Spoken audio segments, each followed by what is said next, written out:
Lisa Matich with the Investing News Network. Here with me today is Matt Lennox King, CEO of Pilot Gold. Matt, thank you for joining me. Thanks for having me.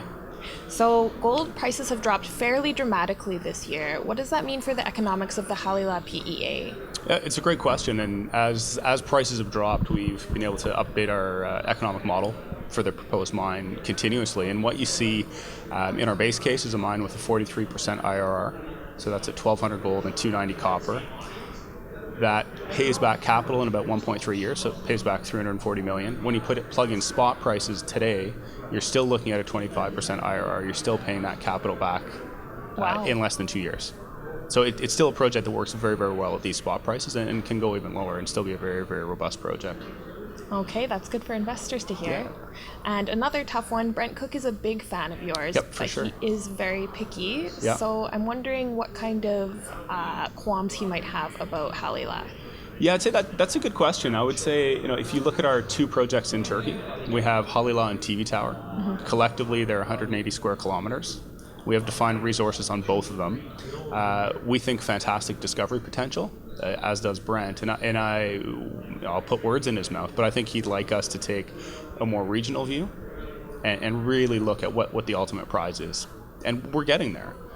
You just can't do everything at once. So we're focusing on the Halilaga project itself. We're focusing on a few key targets at TV Tower that look a lot like Halilaga, and we ultimately think could make up part of the same mine. Okay, and same question, what about Kinsley Mountain? It's another really interesting project, but... Absolutely, yeah, no, and I would say at Kinsley, it's very different to Turkey, where you can't always see your targets. A lot of them are blind or conceptual targets. We've been very, very successful there. We've hit a very exciting new high-grade zone that we've grown. We've hit another zone over the past month, but it's more conceptual, so your hit rate's not always as good. Okay. Right. So I'd say that would be a fair concern. Okay. Yeah. Well, that's that good. Brent Thank might you have. for, yeah. No problem. It's interesting to talk about that as well. Okay. So you've had quite a bit of success in the past. Mm-hmm. Before moving under the Pilot umbrella, a lot of people with your group worked at Frontier Gold. You had quite a bit of exploration success there. So what have you learned from that experience? Absolutely. Yeah, I'd say a few things. I mean, part of the biggest thing is dreaming big. Right. Even as a relatively small group, you can still have a big impact. Whether that's drilling off 140 million pounds of uranium in Labrador, whether it's making the Long Canyon discovery and ultimately drilling that out. But you need to dream big, right? If you come in with small ideas and be happy with a small success, you're leaving a lot on the table. And I'd say the other thing is perseverance and a belief in the team, a belief in what you're doing. But ultimately, everything boils down to the science. Okay. So you need to tackle things, tear it right down to the studs and do it right. That's good. That's an inspiring message in a tough market.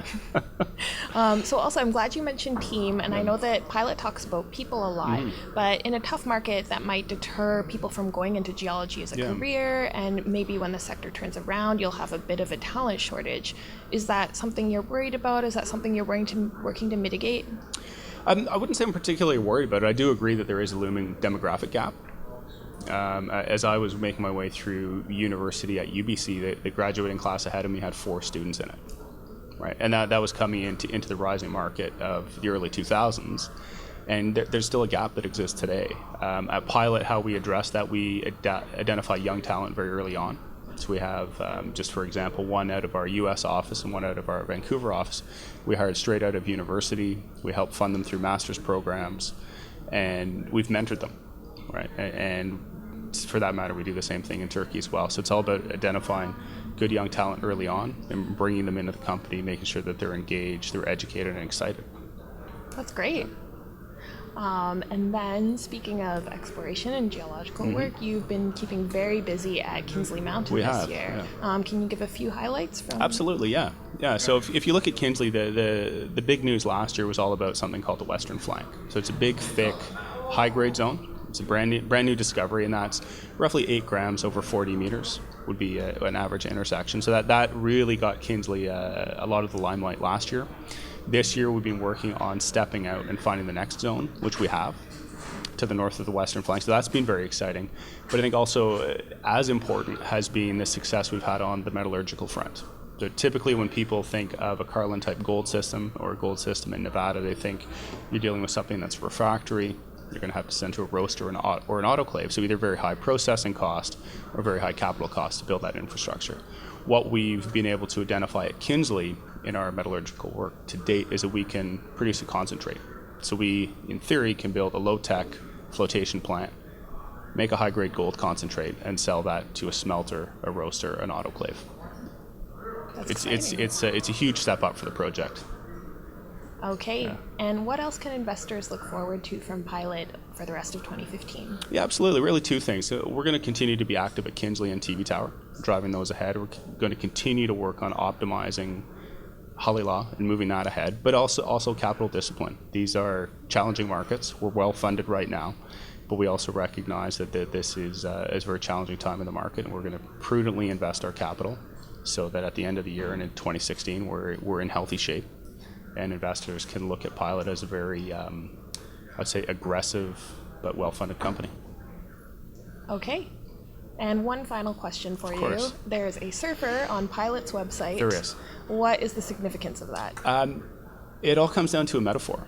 So if you think of how do you find the perfect wave?